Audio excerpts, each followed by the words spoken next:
The meeting is called to order. Welcome, colleagues. Good morning. We have before us the minutes of the previous meetings. Any issues from those minutes? Hearing none. Any business arising from the previous meeting? And seeing none, we'll go on to the first item before us this morning. The Joint Interparliamentary Council Enhanced Support for Parliamentary Associations. And I'm delighted to welcome the Deputy Clerk, the excellent Deputy Clerk, may I say. Sorry, Deputy, well, that's a different kind of job entirely, but the excellent Deputy Speaker, I should say, as well as the excellent Madame Lebrec-Riel. Mr. Stanton. Merci, Monsieur le Président. Thank you very much, Chair, and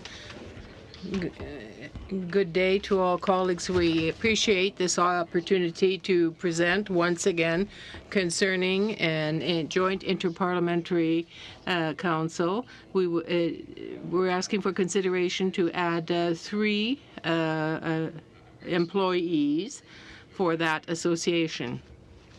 Summarize how we got to today, and very briefly, I will present most of my comments in English, and we'll be happy to take questions after that time.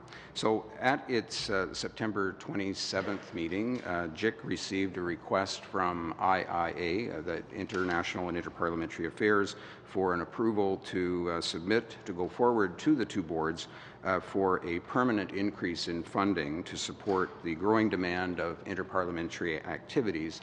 And those 3 employees would be 1 association clerk, 1 admin assistant, and 1 new position in the area of communications coordinator. This would increase the complement of currently 9 clerks and 9 admin assistants for 13 associations up to 10. JIC agreed at that time that these resources were necessary because in light of the strain on existing staff, the amount of absenteeism, growth in the compensatory leave banks, usage of sick leave, decrease in annual leave, and the lack of time to work on other corporate projects. So this is why JIC essentially agreed to go forward with the request to your board and to the Senate internal. Director General Colette Lebrec-Riel appeared here on November 2nd, as you know, to present that request.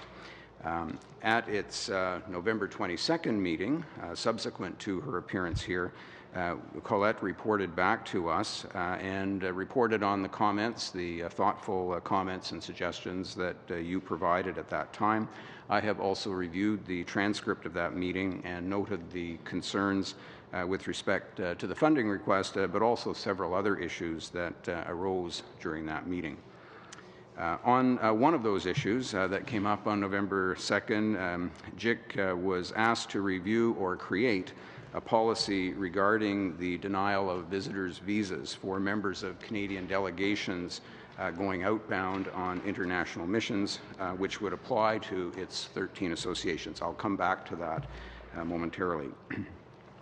I would summarize by saying that there seemed to be a general agreement at your board for the additional funding for administrative staff. However, that we, JIC, should look to find a better balance between the activity levels and additional staffing levels to fit within our current budgetary envelope. You opined that the increase in the JIC envelope that occurred last year that took the total envelope from roughly $3.5 million to $4.5 million represented a considerable increase, and that it should be sufficient to not only give a considerable increase in activities for the association, but also accommodate any additional administrative needs. Effectively saying that we should, you have $1 million extra, take your additional administrative needs out of that. At your meeting on November 2nd, you didn't make a final determination. Vous ne faites pas d'une détermination. Didn't make a final determination at that time concerning our request. There were a variety of suggestions that were made to the JIC, and that was a great help allowing us to consider the alternatives.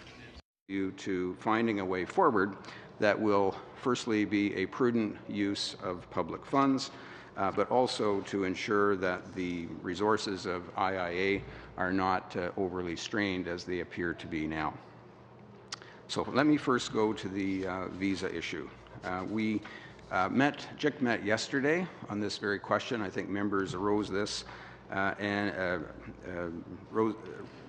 essentially brought attention to this issue at your November 2nd meeting. JIC discussed it yesterday and was in agreement that there does need to be a more sound and clear policy with respect to these occasions where a member, often at the 11th hour before a trip is heading out, that a visa application gets denied by the host country for the mission. So we agreed with the following, and this will be, I should say, this has not been sent out to the associations. We just met yesterday, but this will be going out to all 13 associations, and it is as follows, that when a delegate is denied a travel visa for an upcoming association mission, the association's executive committee must consider the circumstances of the denial and decide whether to A, identify a substitute delegate, B, reduce the delegation accordingly, or C, cancel the activity. Essentially 3 options. The key point being that the association in executive, as constituted, must take up that consideration if there is a denial of the current association. So that's the new policy. It's going to head out to the associations. We'll be happy to take questions when I finish my remarks. On the funding request, let me just briefly, because questions did come up at your November 2nd meeting, and I won't belabor the point, but suffice it to say that the value of interparliamentary travel, interparliamentary diplomacy that is deployed and frankly taken up by parliamentarians in both houses across the year does represent an activity that is very much pertinent to the work of parliamentarians. It allows them to gain insight and perspective on global issues, governance, and institutions, all of which reinforces the performance and capacity of Canada's parliamentarians to meet their obligations to their constituents or their role as members and senators. It allows them to form ties and relationships with their counterparts in other countries with a direct and tangible consequence for Canadian foreign relations. No better example exists than the current one with regards to Canadian relationships across the border with the United States, as members have sought and frankly use their sound relationships with their counterparts in Congress to help reinforce Canada's position with respect to NAFTA negotiations. The other is the benefit to Parliament itself as an institution. The people-to-people ties between parliaments, national assemblies, Congress can reinforce Canada's diplomatic missions, hence advancing Canada's interests in trade, security, economic development, and global issues that compel the kind of cross-border, cross-boundary issues around the environment, migration, and health, to name a few. It's worth noting that last year's increase in the JIC envelope from 3.5 to 4.5 represented only a 3.1% increase from JIC's stable budget as late back as 2007. So that's a 3.1% increase in the space of 10 years. This is with a larger House of Commons, 40 or more new senators, and of course the usual increases in costs in air travel in particular. Air travel represents about 70% of activities costs across the year. The other key point is that the associations rarely, in fact, have not been known to spend all of the money that they have been allocated. And I brought a chart with me here on the screen. You can have a look. You'll see the top line is the allocated budget for the 13 associations. The bottom line is the red line that you'll see represents the, if you will, the shortfall or the lapsed, the difference between the two lines. It effectively represents the lapsed funding in each year. There are a number of reasons why the associations don't use all the funding that they've been allocated. You'll notice the two dips there, for example, in 2011 and 2015 represent election years. So in an election years where bilateral travel can't even occur during writ periods, this kind of thing, the spending is much less. Bottom line is across 10 years, $5.6 million of spending that was allocated to the associations was not used. Even in the last 5 years, when the spending envelope was less, on an average across that 5 years, the association lapsed approximately $322,000 a year over the last 5 years up until current.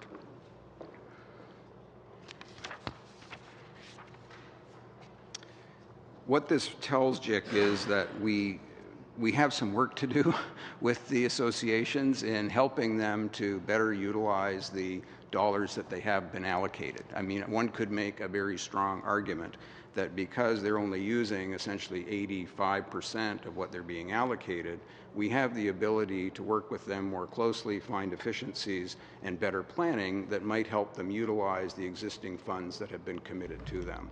And that's an exercise that we're prepared to undertake. I'd also add that during this past year, JIC has just completed a thorough 5-year review. Under its mandate, we have to review JIC's operations every 5 years. Scott Sims headed a subcommittee to do just that. It was a very thorough and consensus-based, reaching out to all stakeholders to put a very thorough analysis of what JIC should look to do to improve its operations, accountability, efficiencies, and so on. We'll be in a better position to talk about some of those measures when we report to your board in the fall of next year.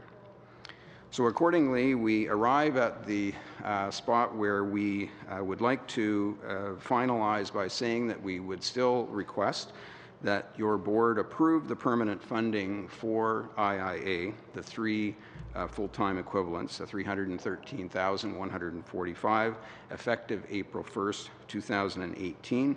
And that, of course, will be with the 70-30 split with the Senate. That's the ratio around which that 313 would be split, subject to the following conditions. First, that the JIC envelope for next year, 2018-19, be reduced by the same amount, effectively representing a transfer, if you will, from the JIC envelope to IIA to support those dollars. Secondly, that upon completion of our 2017-18 fiscal year, our current fiscal year, and when we have our annual report ready mid-year in 2019, we'd like to come back to the board and essentially give a full synopsis of how that year went with the larger funding envelope, and we will be in a better position to speak to the kind of things that were realized, the number of activities that were increased, number of delegations, any efficiencies realized, and also any of the measures we have taken to improve some of those operations as well. And with that, I would be delighted to take your questions. Thank you very much, Mr. Stanton. Mr. Julian. Merci beaucoup, Monsieur le Président. Thank you very much, Chair, and thank you, Mr. Stanton. I'm very happy indeed that we now see that JIC is going to take in charge the money that was given to it for administrative purposes. That was the point of the suggestions at the last meeting, even though we certainly understand the burden of work borne by the employees and the need for additional employees. Given that there was already an increase in the past, it was difficult to see why you were asking again for more money.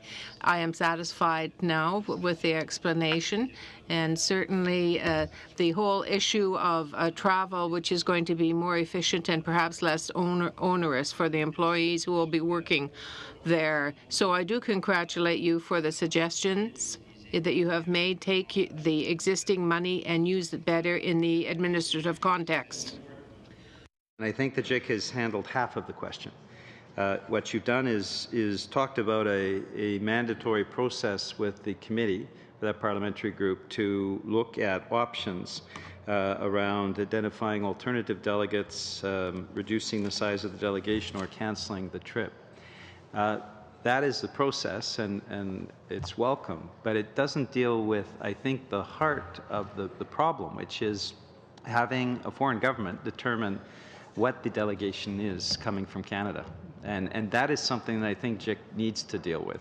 I think in principle, there has to be a belief that the delegations that we send abroad are delegations that represent Canada and should not be subject to a veto by a foreign government. That's the problem here, I don't think the JIC has dealt with that. Now, you could say the process means that there's that one-off consideration, but I think there'll be some inconsistencies, and that will lead to the similar kinds of problems as we've seen in the past. So my point is, I think the JIC needs to seriously consider that as a principle, Canadian delegations going abroad are chosen by Canadian parliamentarians and by Canadian groups, and should not be subject to veto by any foreign government. Because in a sense, it's a question of privilege. If that means when we're going abroad that criticizing justly another government for human rights abuses or other issues that come up means that that government then has the ability to determine which parliamentarian goes, what it does is circumscribe our ability to represent our country and represent our constituents. It's a serious issue, and I don't believe the JIC has fully dealt with it yet. This is an important step, but it hasn't fully dealt with the issue. Thank you, Mr. Julian, and for your earlier comments as well. On the visa issue, you may know that, of course, for countries that are visiting Canada, where there is a visa requirement, Canada also denies visa applications, denies visas for intended visitors coming on inbound trips. So in a fashion, we do the same as some foreign destinations or foreign missions might do to Canadian delegates intending to travel there. Not that that solves the problem, but it is just it is the nature of the work. There are a number of reasons why an application may be denied.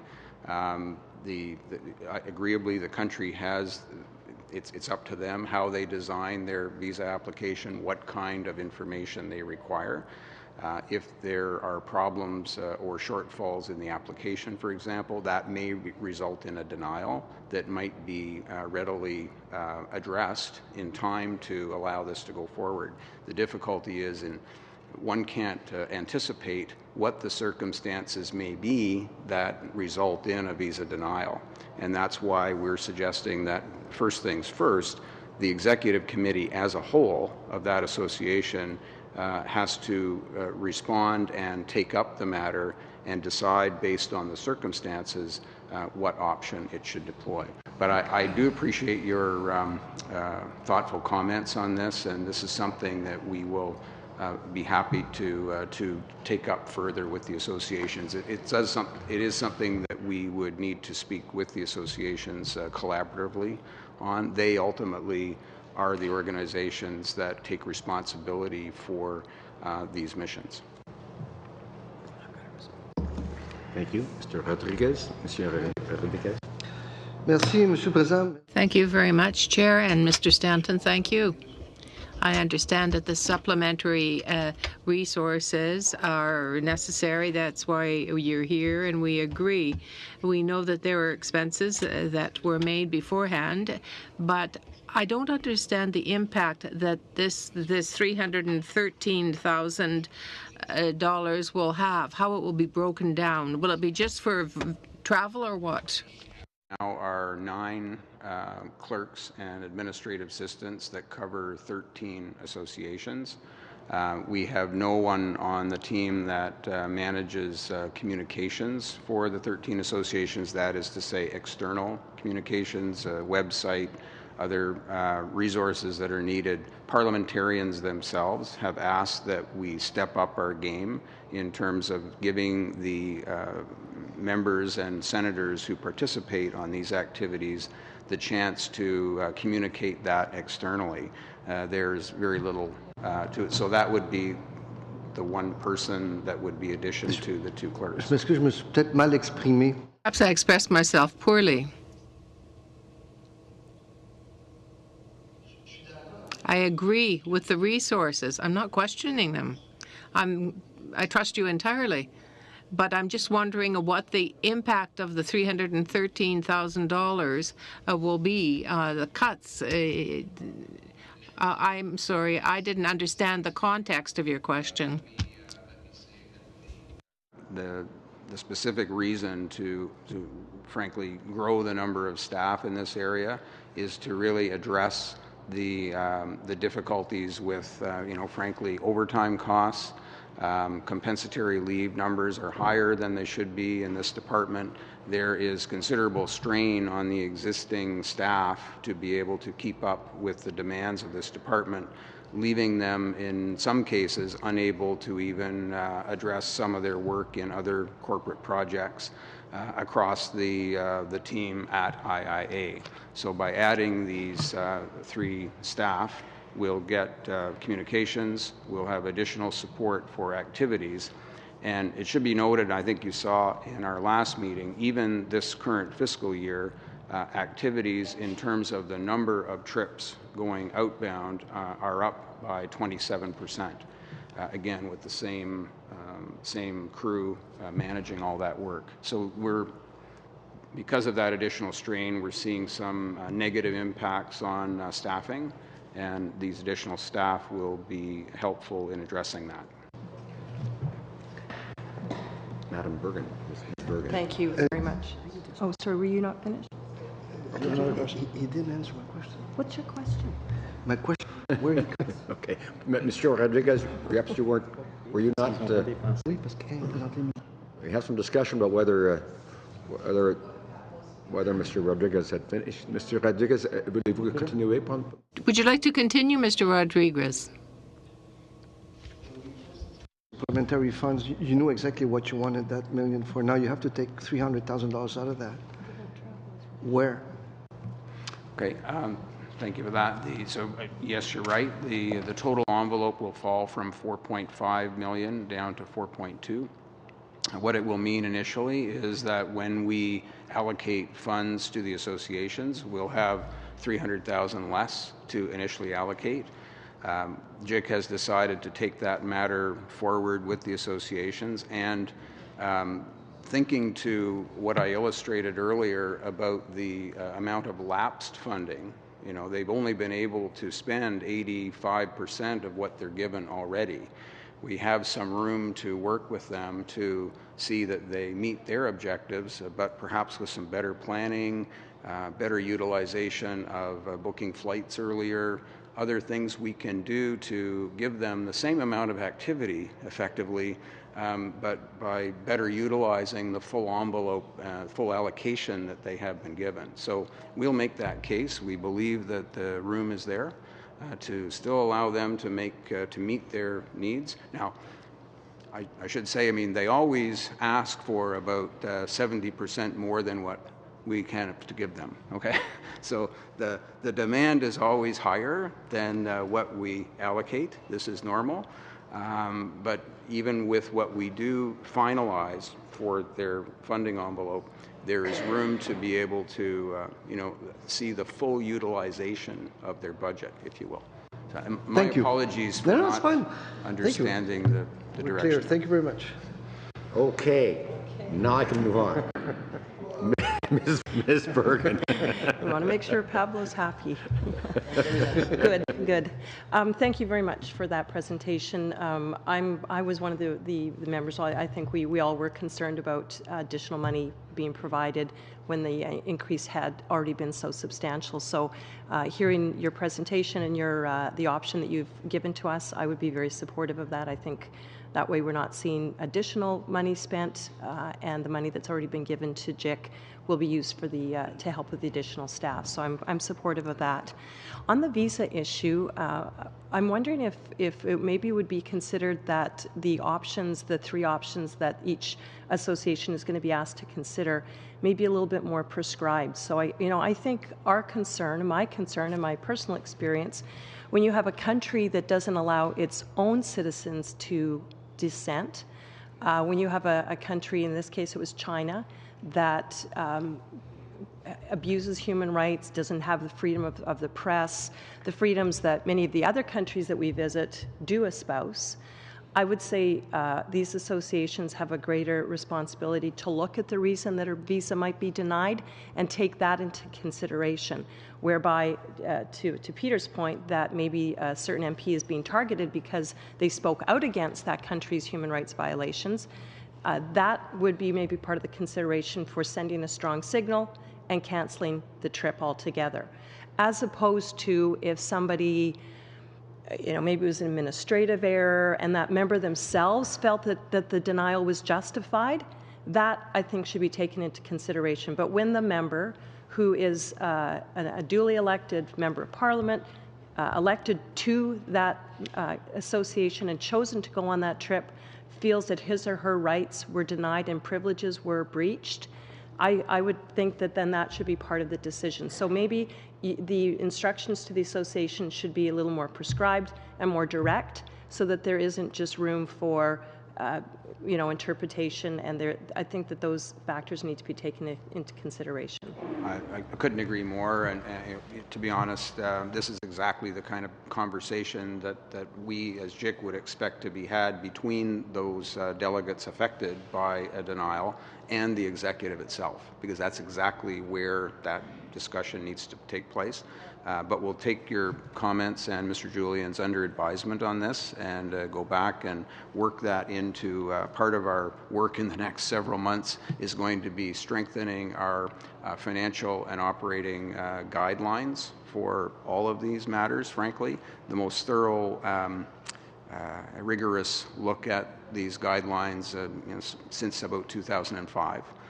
So we've got our work cut out for us, and your comments today will be helpful in getting us in the right direction there. And we'll be able to report back on that next fall.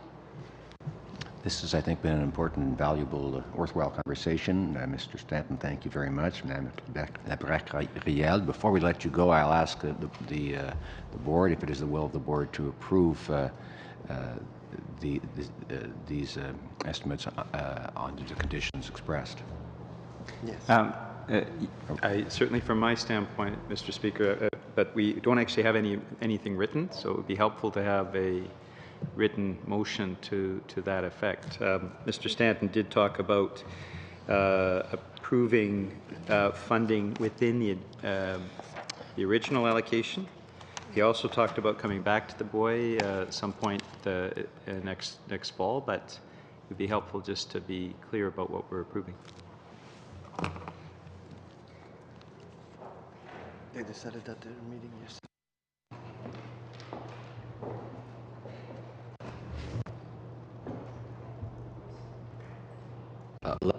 Read to you what we're being asked to approve, and to get your reaction and your will. That the Board of Internal Economy approve a permanent transfer of $219,201 from the Parliamentary Association's funding envelope to the House Administration Program activity. This transfer would be used to fund human resources for the International and Interparliamentary Affairs Directorate. This represents the House of Commons share as per the 70%, 30% formula for the 2018-19 fiscal year and subsequent years.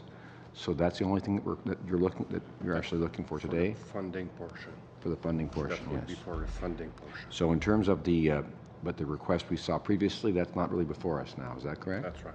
Thank you. So is it the will of the board to accept this? Yeah. Yes, agreed. Thank you. Thank you. Thank you very much. Thank you. And now, et maintenant, on va accueillir Monsieur. Now we will welcome Mr. Dan Paquette, who is the Principal Financial Officer, and also Jose Fernandez, who is the Deputy Chief Financial Officer, to look over the 2018-2019 main estimates.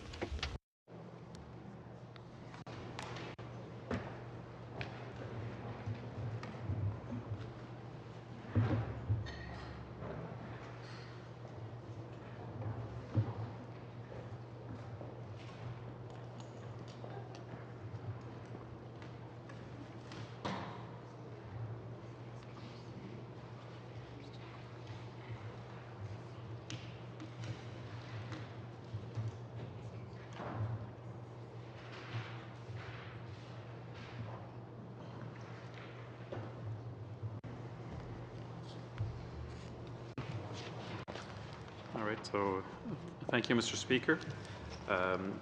I'm here today to look and get the approval for the board for the proposed 2018-19 main estimates. The main estimates of the Government of Canada are tabled annually in Parliament and present the estimates of spending plans for the upcoming fiscal year. According to the Parliamentary of Canada Act, the House of Commons must compile its expenditure estimates for the upcoming fiscal year and submit these items to the Treasury Board for the tabling along with the main estimates of the Government of Canada. The main estimates for the House of Commons include estimates for the statutory and the voted expenditures. The statutory expenditures relate to the salaries and allowances of members and House officers, contributions to the members of Parliament retirement allowances, as well as some of the related contributions to the employee benefit plan. The voted expenditure relate mainly to the expenditures of members and House officers, committees, parliamentary associations, as well as the expenditures for the administration, which is in support of the members and House officers.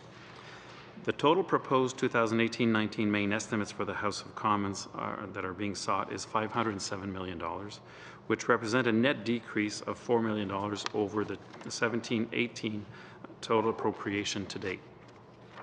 If I look at the larger portion of this variation is mainly due to a decrease of $4.8 million of the proposed, and the proposed items that are included in this list have all been approved and discussed here at the board at different times, and the in-year portion of these projects for certain of the items had been also proposed last month and discussed during our supplementary estimates. In highlight some of these, there was the investments and the expenditures required for the long-term vision and plan relating to the facilities, assets, the campus-wide resource impact, and the information technology systems relating to that major project. There's also the food service modernization and optimization of their services, the digital strategy to modernize the delivery of parliamentary information. And these large investments were offset by some of the in-year temporary funding for particular projects such as our security enhancement and our 16-17 carry forward. In addition, in this submission, we're also looking for the approval to include the amount of $900,000 to support the Office of the new Deputy Clerk Administration. Finally, there's a technical adjustment that is included in the proposed main estimates to reflect the revised Treasury Board mandated rate for the Employee Benefits Program, which is a reduction of about $1.6 million. If you look at page 3 of your submission, we do have the main estimates allocated between two program activities. And it's just to reiterate, the decision that has just been made by the board will be reflected in these two subtotals, the transfer from member and House officer program activity to the House administration, that we will transfer the $219,000, but the total request of main estimates will remain the same. So when we do our submission to the Treasury Board, we will reflect the decision that the board has just taken. So it is recommended that the board approve the 2018-19 main estimates for the House of Commons in the amount of $507 million. And I'm open to any questions you may have relating to the submission. Monsieur Rodriguez. Oui. Yes. Yes. I want to make a general comment, Mr. Speaker and Mr. Paquette. I understand that 927 is really for the new assistant clerk administration. Yes, and certain other employees. Well, why did you have to create that position? I'll leave that up to the administration. The clerk consulted with me on this matter, and this would be a typical approach with a change of this nature for him to consult with me, and I approved the modified structure and the appointment of the Deputy Clerk Administration, as I believe this will allow the administration to continue to provide excellent service to members and to enhance that service. And of course, you know, as I always, when I'm talking to groups that come to Parliament, I talk about the fact that the reason that the administration provides services to members is so that they can serve their constituents and Canadians. Okay. Donc, on parle ici de 5 personnes. We're talking about 5 people here, and the deputy clerk. For 2017-2019, it's when you take a look at the amount from today, you have you spent the entire funds that you had, or are you transferring them?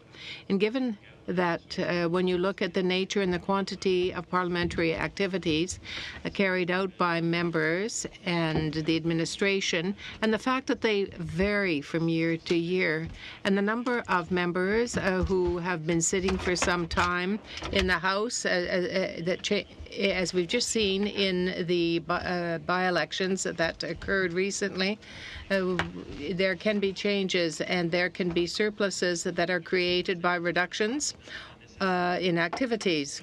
But it should be available nonetheless to support activity that may well happen. We have systems and practices in place so that these funds can be used for parliamentary activity. They support parliamentary activity, and if there's a surplus, they go back into a central fund that represents some 5% of the money allocated that can be used in this way. Thank you. Thank you very much, Mr. Speaker. And I would just like to reiterate the point that was brought up by Mr. Rodriguez. We do have an administration that is bilingual, and there should be presentations in both official languages. That I think Mr. Rodriguez and I will continue to hammer home this point. I have a question with respect to our bargaining and the negotiations with the PPS. This has been outstanding since March, and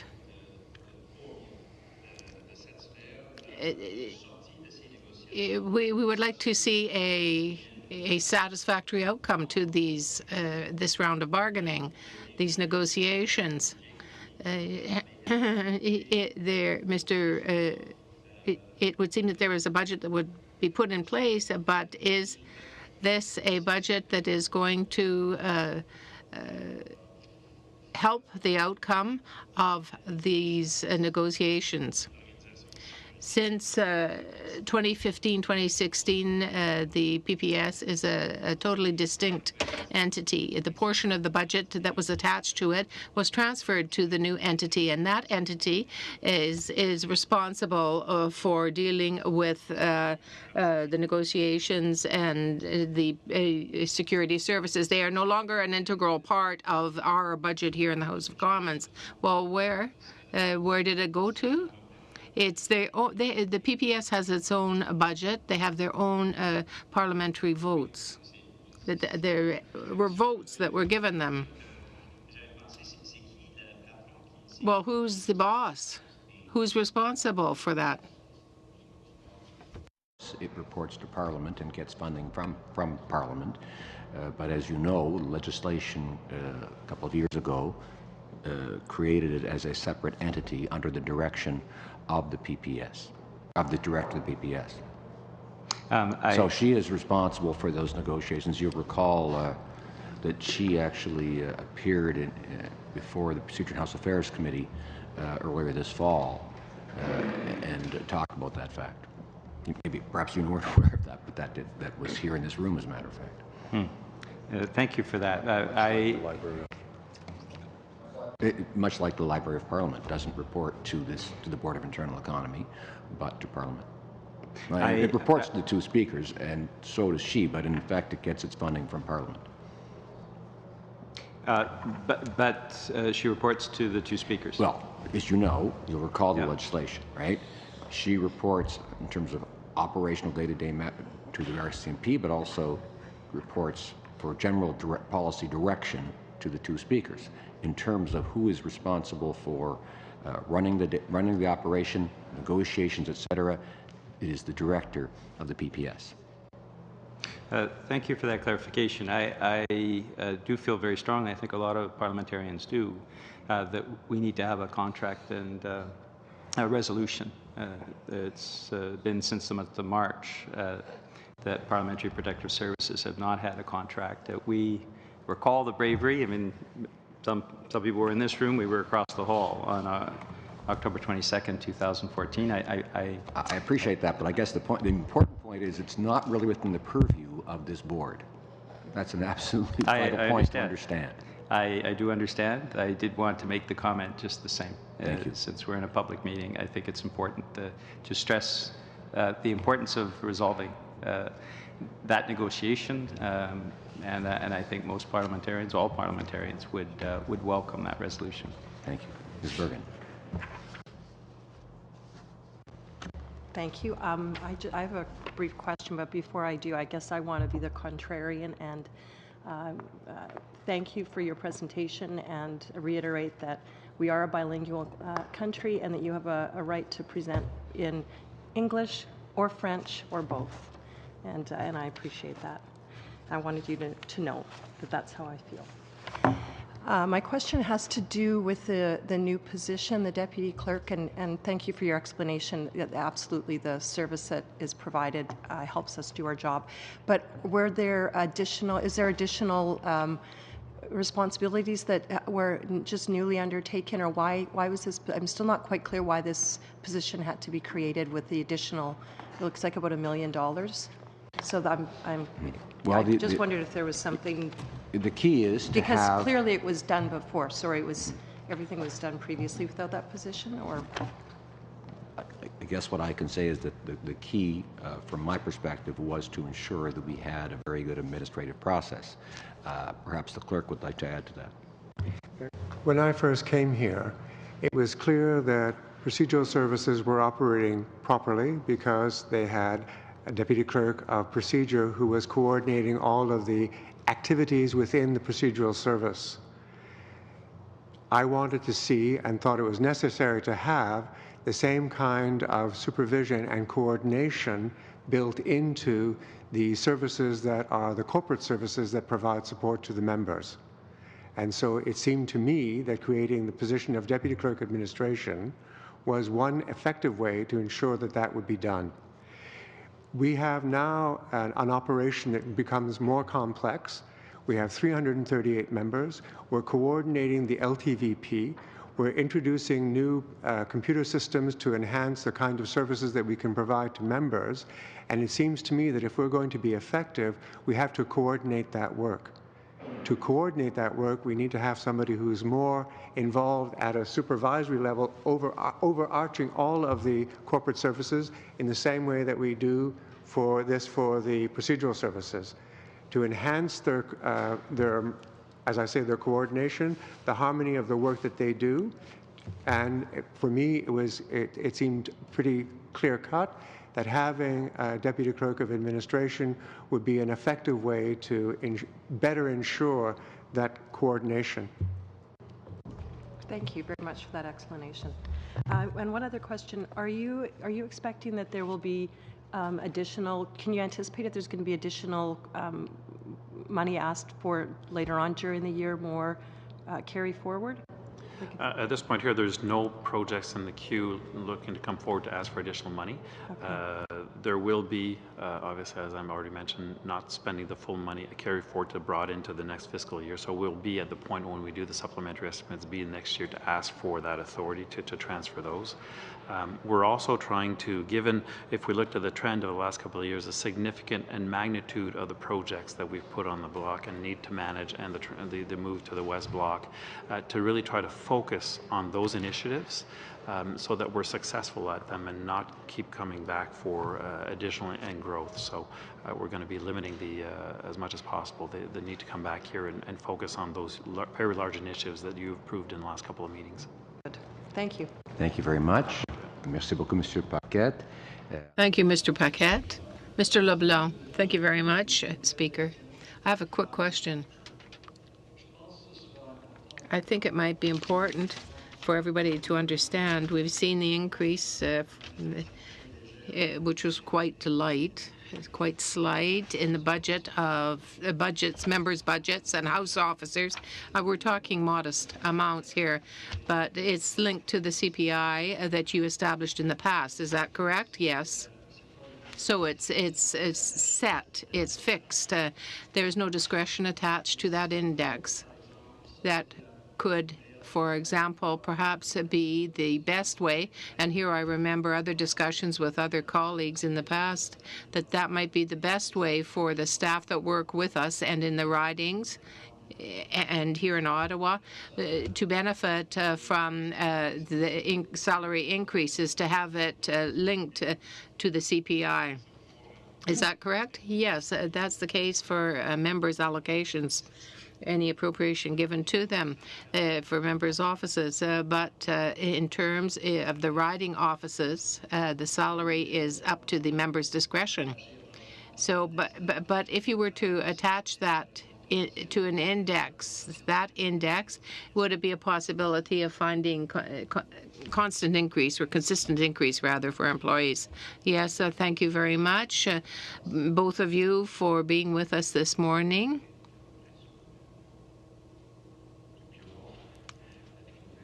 Is it the will of the Board of Internal Economy to approve the main estimates that have been proposed for 2018-2019? Yes, agreed.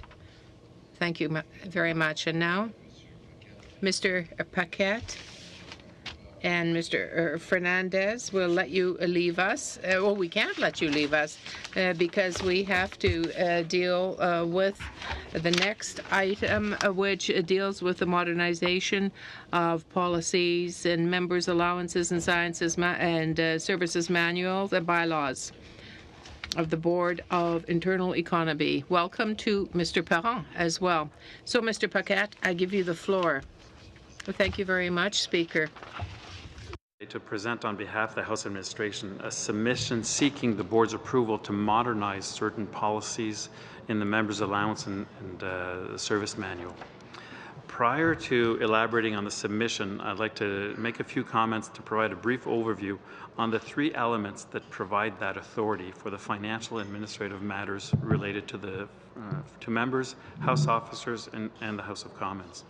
The Parliamentary of Canada Act grants the Board the authority for the financial and administrative matters with respect to members, the House of Commons, its premise, its service, and the staff. Under the authority of the Act, the governance and administrative bylaws and the members' bylaw govern the use of funds, goods, services, and premises made available to members to carry out their parliamentary function. To serve as a foundation for the members, the Members' Allowance and Service Manual is made available to Canadians and on the House of Commons website. The Manual on Allowances and Service Manual is commonly known as the MAS, is a comprehensive guide of policies approved by the Board relating to the budgets, the allowances and services for members, House officers, research and support of their parliamentary function. As part of the ongoing commitment to ensure excellence in the delivery of services to members, the House Administration periodically reviews the MAS and the members' bylaws to respond to feedback received regarding evolving requirements in the discharge of their parliamentary function. We hope that the proposed changes included in the submission aim to create greater flexibility to meet requirements of the members in fulfilling their parliamentary function and reduce some of that administrative burden for members and House officers in managing the resources that are provided to them. I'm very optimistic that these changes will have a positive effect on the way in which members carry out their duties in the context of their parliamentary duties as well. And it will help the leadership in caucus to support caucus. Life is becoming much more complex with technology, and particularly with what characterizes each riding in terms of its peculiarities. Realities and changing needs for members, ensuring that members' allowance and service manual remains relevant. Also, I want to add furthermore is that we are continue to work on assessing other aspects of the manual to make sure that it does stay relevant going forward. I'd like to take a few moments now to present the recommendations that we have made and then have some questions. With respect to special accommodations for members, we say that it should be changed to allow for closer scrutiny of the particular circumstances that would allow the member to better carry out his or her duties. That change would allow for the consideration of personal circumstances of a member. And there would be an annual report that would be made on the funding that would be needed for according to the member's needs. Members, it is recommended that the policy be amended to include 2 round trips to Ottawa for each the spouse, children, and 2 additional travelers. Allow for the reimbursement of accommodation, meals, incidental expenses for the period not exceeding 5 days per trip. Increase the time period for the Employee Assistance Program for the former member's spouse and dependents from 6 to 12 months.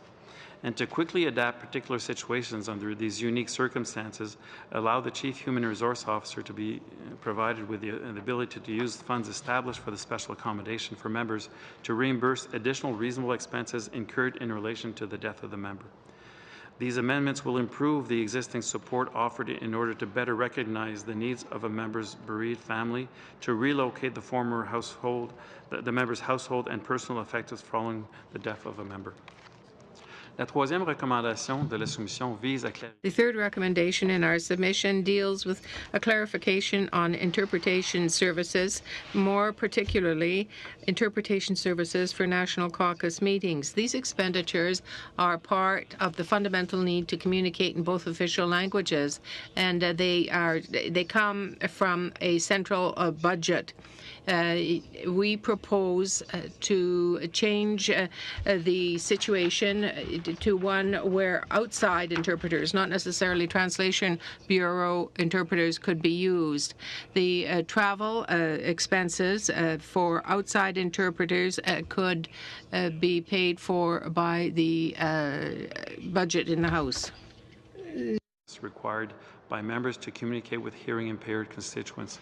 We propose to amend the policy to recognize that these expenses are related to the member's parliamentary function and as such should only be allowed an allowable expense against the member's office budget.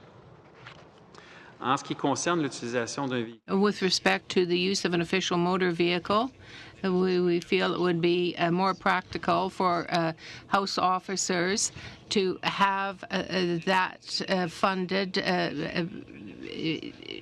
by the House budget when they have to use the vehicle for House purposes. So a reimbursement policy would be established to take into account the direct linkage between the use of the vehicle and the official duty of the House officer in the House. On the member's advertisement.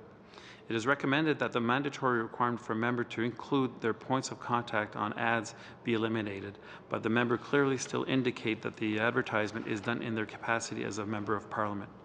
These amendments recognize that members' means and purpose for communicating with constituents have evolved over time, and that technology allows them to easily use search engines to find members' points of contact. Therefore, a more flexible approach is to allow the members to determine at their own discretion when it is necessary to provide their contact information in their advertisement, whether to serve the purpose of announcing a town hall, for example, or to promote the support that they provide to their constituents, or even to issue congratulatory messages. Next, it's for the small token items, which are items of minimal value provided in the capacity of Member of Parliament, such as pens or magnets. It is recommended that the advertising and hospitality policy be amended to allow for the purchase of these small token items solely be eligible to be charged against their advertising limit rather than being charged to their hospitality limit. These changes are intended to be effective April 1st, 2018, to allow us to make the necessary changes for the members' expenditure reports, which are published each quarter on the Parliament of Canada website, and the associated systems and processes that we'll need to adapt. This amendment will better reflect the intended purpose of the hospitality policy as it relates to use of parliamentary resources for courtesy and protocol functions. En ce qui concerne les billets de repas, certains Well, with respect to tickets for meals, some members participate in events in their ridings, which allow them to communicate with many people in their riding. However, there are costs attached to these events, which can mean the purchase of meal tickets by the member. Therefore, we suggest that there be a limit of $125 on the purchase of a ticket for meals. The House has for many years now had a limit of 125 years. This limit would be reviewed over time, from over a period of years, to see if it still suffices and to have it approved by the office. That there would be a multiplying effect if necessary to increase. Proposed to amend the policy to allow the CFO to adjust the maximum allowable purchase price, quantity, or type of assets based on elements such as members' office equipment standard, technology evolution, and market value. For example, we will continue to apply the board's decision from 2006 that had us adjust the kilometre rate and per diems based on the Treasury Board rates without needing to come back to the board here to do this. And that means that this type of approach will be now integrated into our bylaws instead of having to come back every time. In addition, we propose to amend the policy to allow for the CFO to be provided with the ability to assess and permit where members have demonstrated a reasonable and justifiable needs, supported by a written justification, the purchase of assets beyond these limits. Decisions in this regard will be made by applying the guiding principles previously approved by the board to manage assets and may include factors such as regional or special circumstances and availability of assets within the member's constituency. The CFO will provide annually to the board members a summary of the reports of the rates and limits set by the CFO, as well as circumstances under which they've been applied. These amendments recognize that the limits currently specified for the assets no longer responds to today's reality, and needs are changing rapidly, and greater flexibility is necessary to support the members' parliamentary function in a timely manner.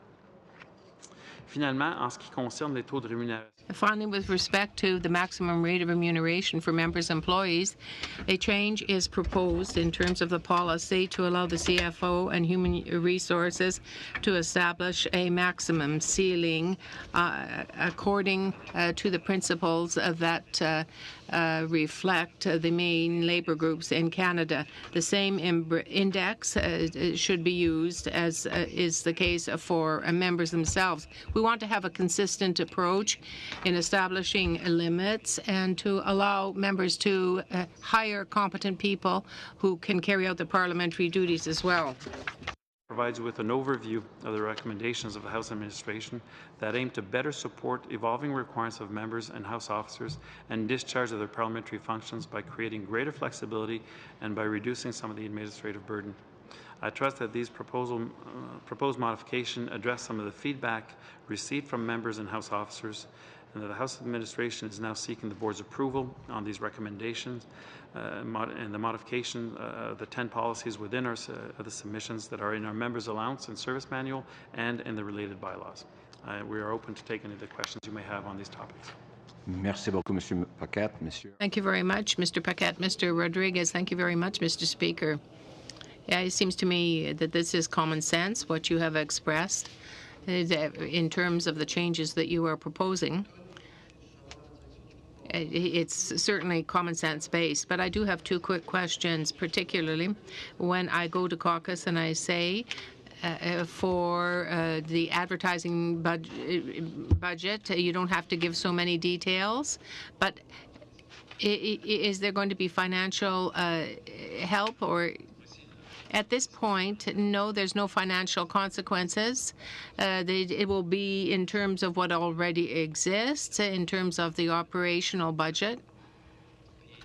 And the effective date of all of this, except for the element that I mentioned earlier, the small tokens, because we have to change our disclosure systems, it will be as soon as you approve it. So as of today, if you so do. Thank you. Moi aussi, je trouve c'est... I too in the majority rather, feel that all of this is very much common sense based. Yeah, I've been here for 13 years, but and I see that we've unfortunately lost members during this time, and it's very difficult in terms of support to the bereaved families. It's just a matter of respect for the members' families to change the policy, and also for the deceased member, him or herself, in view of the fact that members have to face problems.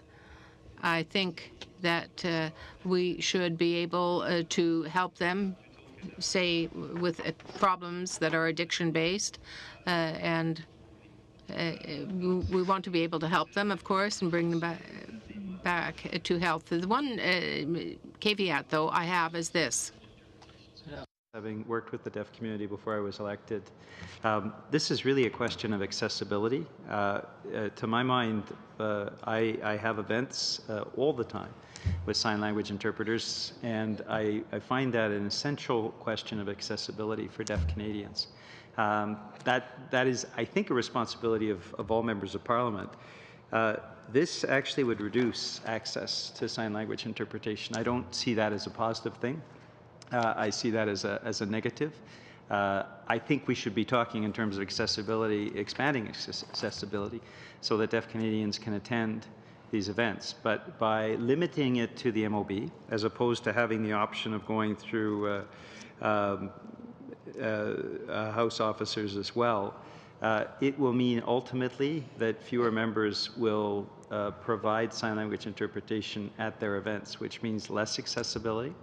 So I have real difficulties with that. And so I guess I would suggest to you, Mr. Speaker, I certainly don't have any difficulties with any of the other changes. If we could set that one aside, perhaps, and consider it at a future BOIE, I would feel much more comfortable. I think that issue probably needs to be discussed at the BOIE, but I would suggest taking a different tact so that we are actually encouraging sign language interpretation for our deaf constituents. To be clear, as I understand it, until now, if a member wanted to have sign language interpretation, they had to get approval from their whip to do so. That's what I've been advised.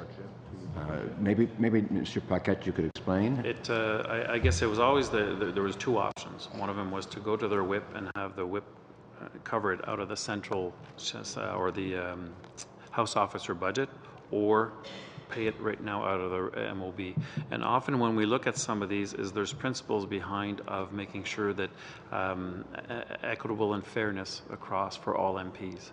And if having had that extra step for some MPs having access to maybe the whip's budget or not was not necessarily fair for all the MPs in the House. So it was a question of trying to come up and having that comment and address that, and then clarifying that it is there and it is an allowable expense. That was one of the big clarity that we're adding, that it is incurring these costs is part of your parliamentary function, and it is okay to charge it to the MOB. Charging it sometimes or needing to talk to your whip created confusion that was it or was it not an allowable expense. So clearly the intent of the administration is to make it easier, but you still see a challenge here for members. So why don't you go ahead, because I think we could potentially put it aside. I have been, since I started here as a member of Parliament, using regularly sign language interpretation coming out of my MOB. A neighbouring member of Parliament who might not do that then has a larger budget. And so I have been able to go to my whip on occasion and say, look, in terms of the budget, I still want to provide accessibility. Are you able to provide funding? So this reduces the pool. I understand the argument of being fair to all members of Parliament. This is a question of being fair to all Canadians, and deaf Canadians are often excluded from the kind of events that they should have accessibility to. That is why we've had the principle of having QSL as part of our parliamentary television broadcasting. The idea is to provide accessibility to deaf Canadians. This reduces accessibility. And that's why I'd suggest that we set it aside and we can come back to it at a future BOIE. But I would suggest a different approach that would actually enhance and encourage, hopefully, accessibility for members of Parliament to the deaf community, as opposed to reducing it, which is what this does. Well, that's, I think, valuable experience for us to have before us. So I think we can, if members agree, set this aside, this aspect of the request, and bring it, and the administration will look at this and come back with another proposal in relation to this matter, if necessary. And the rest is approved. Before we come to the conclusion that Mr. LeBlanc suggests, why don't I go to Ms. Bergen? Just a very quick question. And I've actually had this for a while, just around designated travelers. Is that something that you would have some flexibility on when you want to be able to have these the special accommodations for members? Because I think one of the examples I'd heard was, let's say if a member had some small children and needed to have additional people traveling with them. But overall, can you just explain to me the whole policy around you can only change your designated traveler once a year? And I'm thinking specifically for members who don't have a spouse and they have grown family members, children, for example, or a parent, so they are not able to have those family members come and see them because they obviously aren't covered under dependent travel points. But they can't actually have them as a designated traveler because they can only make that happen once a year. Can you just explain that to me, the whole policy around that? Correct me if I go off. Jose's a lot more familiar with the policy than I am. But the intent of the designated traveler was to be able to have somebody who could travel for you and represent you. Not just come back and see you. We do have the other abilities when we come to the flexibility for family reunification, for dependent children and your spouse to come back and join you at your secondary residence, and that are covered under the current point system. So the flexibility is to come up. So. If Ms. Bergen would allow, we'll go to Mr. Rodriguez. Cause more questions, because I don't think I never understood it as someone to represent me and to be traveling someplace I wasn't. I'll get to the exact definition so Okay. we can make sure that we avoid confusion that we're creating here. That's a big shift. It's the flexibility. There was a reason why I'd have to go back and actually look at the assessment and why were the parameters put in that strict. We always come back and look at why are they in the mass, why are there parameters there. There was an intent. I don't have those off the top of my head right now.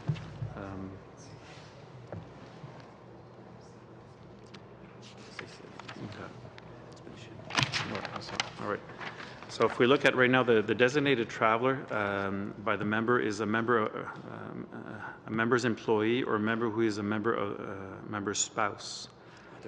Other than a member's spouse. Sorry, I'm not reading that. It's okay. Designated member other than the member's employee or member who is not a member, the member's spouse. So it is confusing. So I guess. Excuse me, order. This is very. Yes. Okay. So that is odd. That is strange wording. Yeah. Yeah. Yes, so discussion around. We can come back. I think we better have a list. And what I propose, we can come back and consult with the members of the board and really understand who are you looking for, what is the profile, and making sure that we properly define what the role of this and how it can be used, so that we adjust it to suit your needs. I mean, that's what the guide is here for, is to help the administration support you in your parliamentary functions. I have to admit, it's a surprise to me if the designated traveler isn't originally, about spouse and so forth, right? But at any rate, I think we can set this aside, and I would ask Mr. Paquette, I'd ask you to come back with a full brief on this, okay, on that issue. Come back for that. Anything? So two issues are being put aside. Two issues being put aside. No, this one is not on the list. So, sorry? The designated.